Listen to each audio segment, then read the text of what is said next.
What are we going to teach us? What are we going to teach us today? We could do basic chords. We could also do trollpolska. I'm still learning trollpolska, though.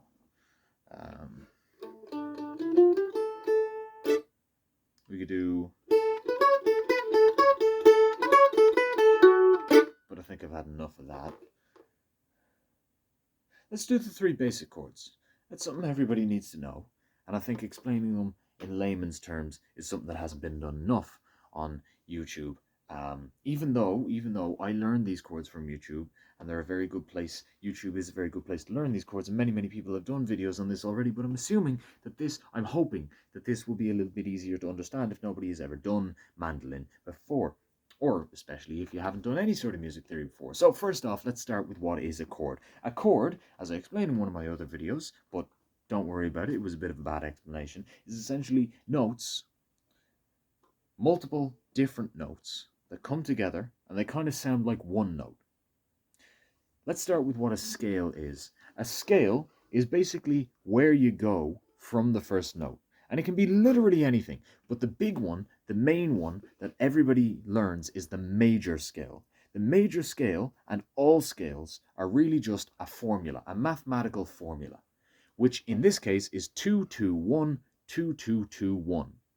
Basically, when you have your 12 notes in an octave, which is how Western music theory works, but don't worry, we're only going to be talking about Western music theory because I don't know enough about Turkish or Eastern music theory in general. Now, in Western music theory, there are 12 notes in an octave, and those are split into 7 different letters, as far as I know. Yes, 7 different letters, 5 of which have sharps, which is, a sharp is like an in-between note.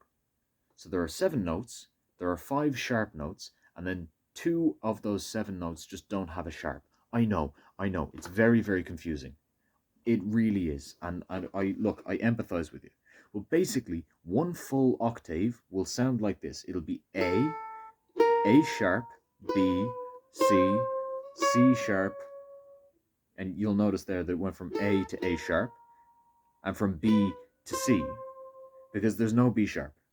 So B, C, C sharp, D, D sharp, E, no E sharp, so F, F sharp, G, and then back to A. That's not A, that's A. So that A is one octave down from that A, but they're both A. They're both A, okay? Now, a scale is basically you get from this A to this A using a set number of notes, and the different scales are basically just the different notes that you use to get there. So in this case, with the major scale, the formula is 2-2-1, 2-2-2-1. So if we count, we start on the A string, the open A string, and then we count 1, 2, 1, 2, 1. Now 1, 2, but you'll notice that that's an E, and so is this. Now they sound a little bit different, but they're the same notes. So instead of counting up to the 7th fret here, instead of counting up to there, we're going to take this back to the 5, the 5th fret, and we're going to leave that there, and instead we're going to jump up to the next string, which will count if you go from the 5th fret to the next string on a mandolin, because it's tuned in fifths. The next string up will be the same as jumping up 2 frets, if that makes sense. So for this scale, we're going to go open string, 2nd fret, 4th fret, 5th fret, next string, and then that's another 2.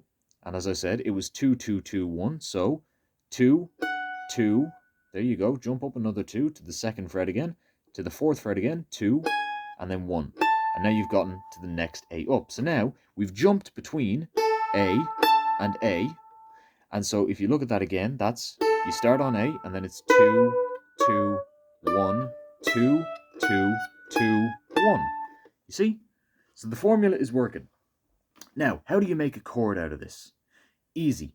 All you have to do is you have to take the 3rd and the 5th. That's how major chords work. Now there's another way of doing it for minor chords, but we'll get to that in another video.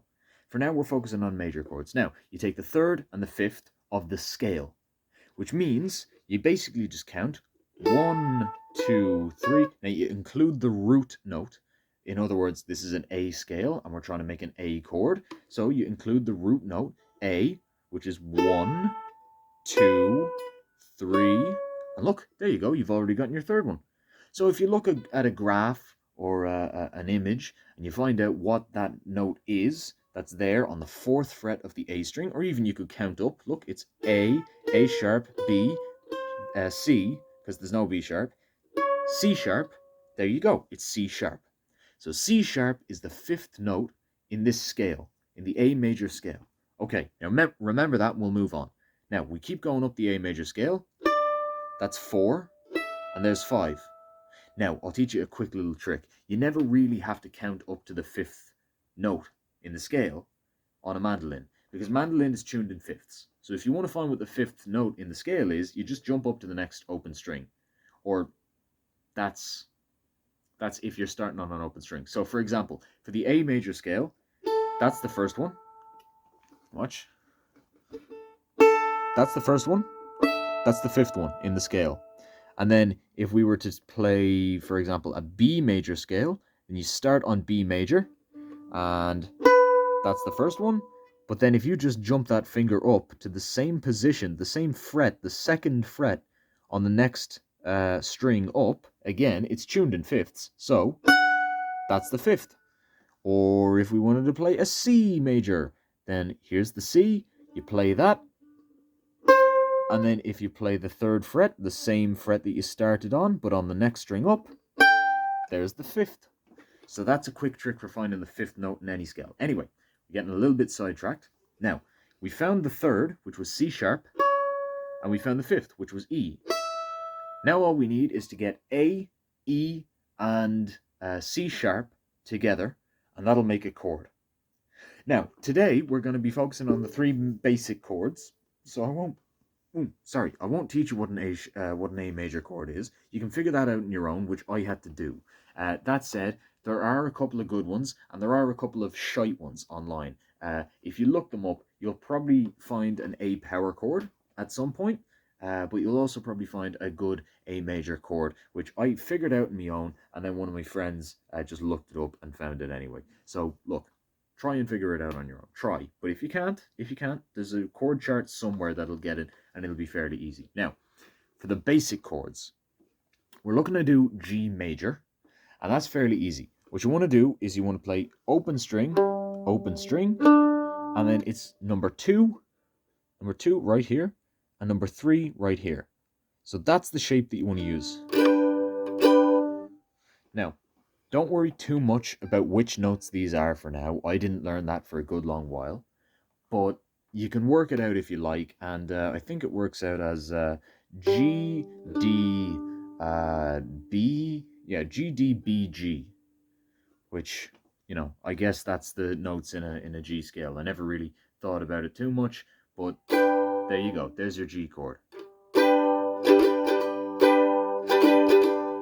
And this is the chord that I always go to. It's the first thing that pops into my head. Just muscle memory will always bring me fingers back here. It's a very, very important chord to know. So, memorize this now. Open string, open string. You don't even have to touch these two. You don't have to touch these 2 big wound strings here. It's only the 2 wire ones, and it will hurt if you're just a beginner. It will hurt a lot. My fingers took a long time to get used to it, and I don't know if you can see there, but they actually have lines in them still. You will get lines in your fingers from holding down these 2 wire strings for so long. But there you go. That's the shape that you want on the 3rd fret and on the 2nd fret on those 2 strings. And then it should sound like this. And that's G. Now, the next one is very, very easy. You just move that same thing up to the middle 2 strings. And again, it's going to be open, 2, 3, open. And that's C.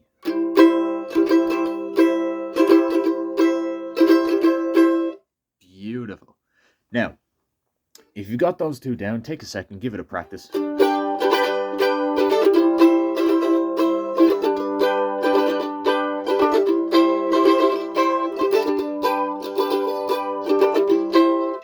just that it sounds nice, it sounds good, but you kind of wish it went somewhere, don't you?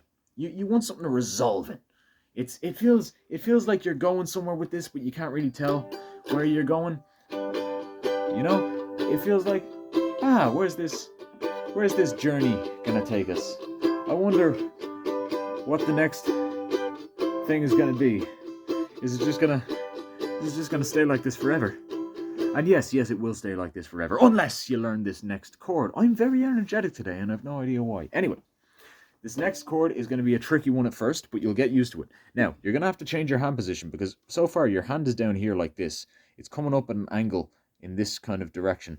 But for this one, you're going to have to swap your hand position. You're going to have to bring your elbow out like this, and you want to play the 2nd fret on the 1st string, on the 1st string, on the highest string, or on the lowest string. Most people will call it the lowest string. I'm going to say the highest string because it's the highest one up. It's the furthest one up from the ground, but it is the lowest. It makes the lowest noise. The G string. The G string. As you know, as I hope you know, a mandolin is tuned G, D, A, E. So on the G string, you want to play the 2nd fret, and then you want to leave these 2 middle ones alone. And you want to play the 2nd fret again on the E string. Remember, G, D, A, E. On the E string, the highest one, the one closest to the ground, the lowest one, physically the lowest one, but sonically, the highest one. And that'll give you that will give you D. So now you can play so many songs. Now, it will take a long time to get this down. It'll take you a couple of days, maybe about a week, to get this down, especially if you're a beginner. But if you've already gotten them down, then you can play so many. The first song I learned on mandolin was Cindy. So, have you seen my Cindy? She lives down in the town. She's so sweet, the honeybees swarm around her mouth. Oh, get along. Anyway, very, very simple song, but you can also play They Go Wild, Simply Wild Over Me. Though I've never done them harm that I can see, I'm as gentle as a lamb, but they take me for a ram. They go wild, simply wild over me. Or, well, John Henry was a little baby, sitting on his daddy's knee. He picked up a hammer and a little piece of steel and cried, Hammer's gonna be the death. Hammer's gonna be the death of me. God. Wait. Hammer's gonna be the death of me. Anyway, you'll have a lot of fun with that. Improvise. Check shit out. Do some of your own shit. Basically any bluegrass shit, most bluegrass shit, you can now play along to, and you can play on your own. What was the other one? In 1649 at St. George's Hill. No, I think that one had an A in it. In 1649 at St. George's Hill. I don't know, maybe. Oh, wait. In 1649 at St. George's Hill. A ragged band they call the diggers came to show the people's will. Or something. I don't really remember that one. Let's see. What else has G, D, C? I know one that has G, D, C, and E minor. And while I'm here, I might as well teach you E minor. So, I guess you're getting 2 lessons in one for this. I hope you know by the Tillers, Willy dear. Willy dear, you got a mind, leave me once again. I see your ship upon the shore and feel all loaded in. Well, I'm going to teach you that now. Remember these 3 chords that we've just taught you, G, D, and C. Now, it's G. Remember the shapes, because I won't be able to tell you. My brain won't work. If I'm trying to sing and tell you the chords and play the chords, my brain won't work. So remember, it's G. I'll try to block the light here so that you can see properly. It's G with the 2 fingers at the bottom, C like this, and D like this. Okay? And when we get to E minor, I'll teach you that one. So, Willie dear, you've got a mind to leave me once again. Back to G. I see, this is D. I see your ship upon the shore. That's G. And freight I loaded in. I can't really go that high, but anyway, that's C. All loaded in. And then you stay on G for a while now. Elizabeth, you know that I must ship out with the crew. Here's E minor. So basically, for E minor, you just want to do G, but you want to move your index finger so that you're playing both of these two middle strings on the second fret. So it will be open string, second fret, and then third fret. And it'll sound like this. So, Elizabeth, you know that I must ship out with the crew. Oh, beautiful. But though the river carries me, my heart remains with you.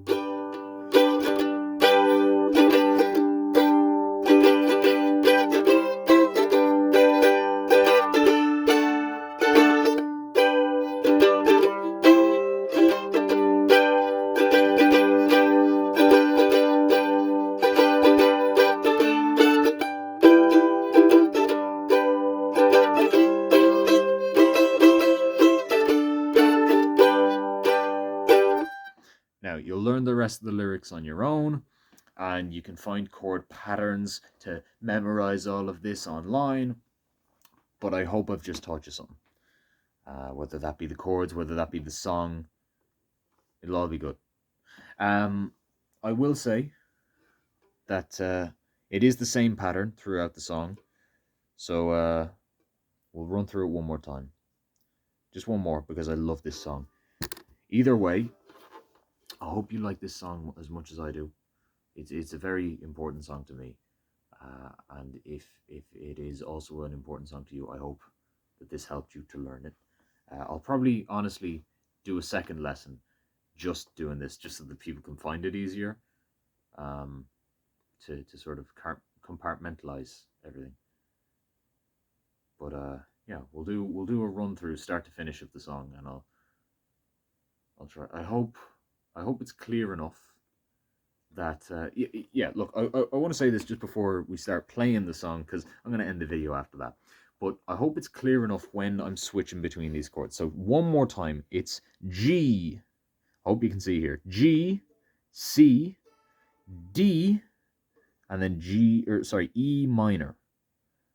And if you can see that while I'm playing it and change in person, change on your mandolin with me, then perfect. But if you're having trouble with that, then that's no issue at all. Leave us a comment, and if anybody does ask about this, I'll pin the comment. So really only the first person will need to ask. But listen, if you do need help, if you can't tell just by looking when to change chords, which I feel like you might be able, but if not, then just ask, and I will put a list of when to play what chord. I'll either link it in the comments or I'll just write it out, whichever seems more fun at the time, and you can find it there. So just ask, and this goes for all of my lessons. If you have any problem with it at all, just ask. That's why I kind of hope that this channel doesn't grow, because if it does, I won't be able to reply to everybody. But as it goes, I'm currently a very unpopular bitch, which means that I can respond to all of your shit. So I should probably continue on being as unlikable as possible and swearing as fucking much as I can in these videos. Anyway, because who cares about monetization, right? It's all about spreading the music. Anyway, I've been rambling for too long. Now, very sad song now.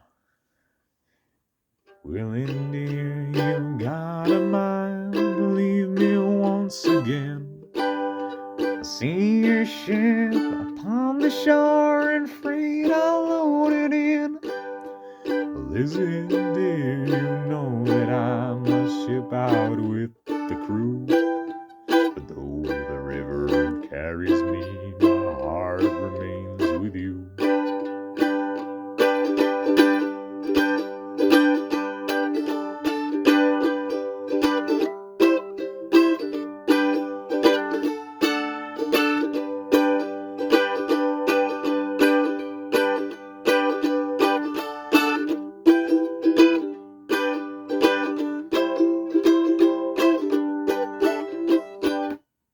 I should say, I do get confused. Anyway. Well, it's while the boy on the boat for months, with hands so rough and raw. She waited for a letter as the sun did rise and fall, until one day she saw the smoke and heard the hissing steam. Willie's ship returned from the hall to New Orleans.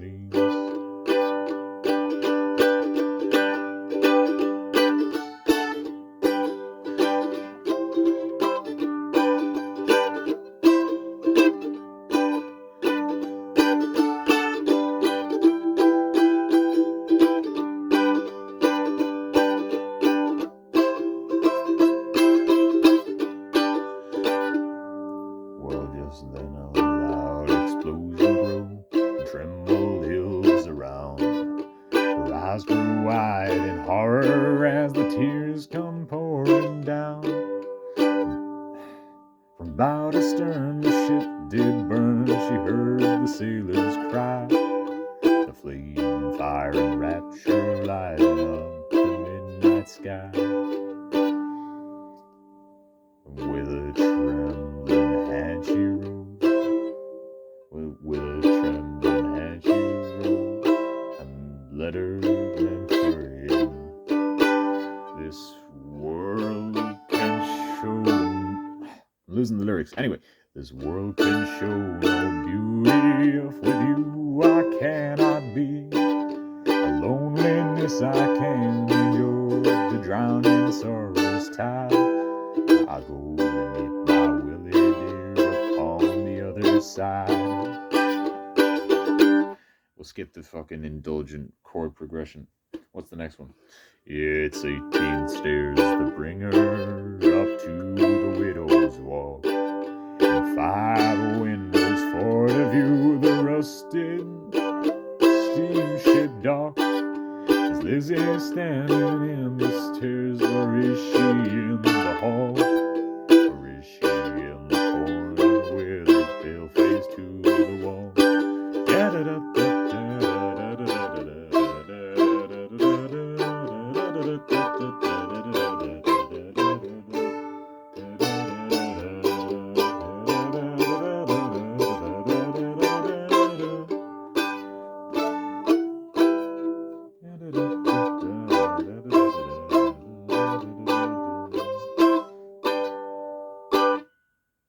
I know that was shit, but come on, I had fun. Fuck you.